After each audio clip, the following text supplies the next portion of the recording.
یہ منافق تمہارے حالات کا انتظار کرتے ہیں کہ اگر اللہ کی طرف سے تمہیں فتح حاصل ہو تو کہتے ہیں کیا ہم تمہارے ساتھ نہ تھے، اور اگر کافروں کو کچھ کامیابی مل جائے تو ان سے کہتے ہیں کیا ہم تمہارے خلاف لڑنے پر قادر نہ تھے، اس کے باوجود ہم نے تمہارے ساتھ جنگ نہ کی، اور کیا ہم نے تمہیں مومنوں سے بچا نہیں لیا؟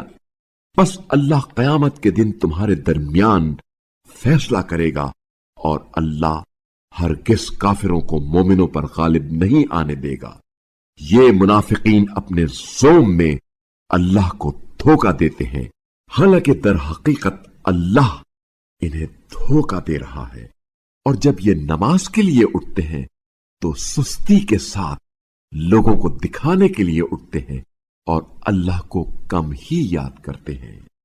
یہ لوگ نہ ان کی طرف ہیں اور نہ ان کی طرف، بلکہ درمیان میں سرگرداں ہیں، اور جسے اللہ گمراہی میں چھوڑ دے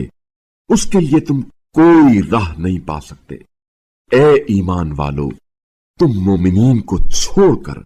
کفار کو اپنا حامی مت بناؤ۔ کیا تم چاہتے ہو کہ خود اپنے خلاف اللہ کے پاس صریح دلیل فراہم کرو؟ منافقین تو یقیناً جہنم کے سب سے نچلے طبقے میں ہوں گے، اور آپ صلی اللہ علیہ وآلہ وسلم کسی کو ان کا مددگار نہیں پائیں گے، البتہ ان میں سے جو لوگ توبہ کریں اور اپنی اصلاح کر لیں اور اللہ سے متمسک رہیں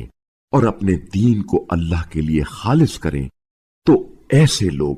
مومنوں کے ساتھ ہوں گے، اور اللہ ان قریب مومنوں کو اجر عظیم عطا فرمائے گا۔ اگر تم شکر ادا کرو اور ایمان لے آؤ تو اللہ تمہیں عذاب دے کر کیا کرے گا؟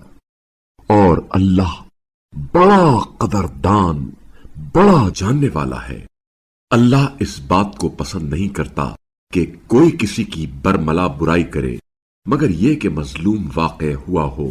اور اللہ بڑا سننے والا جاننے والا ہے۔ اگر تم کوئی نیک کام علانیہ یا خفیہ کرو اور برائی سے درگزر کرو تو اللہ بڑا معاف کرنے والا قدرت والا ہے۔ جو اللہ اور اس کے رسولوں کا انکار کرتے ہیں اور اللہ اور رسولوں کے درمیان تفریق ڈالنا چاہتے ہیں اور کہتے ہیں ہم بعض پر ایمان لائیں گے اور بعض کا انکار کریں گے، اور وہ اس طرح کفر و ایمان کے درمیان ایک راہ نکالنا چاہتے ہیں،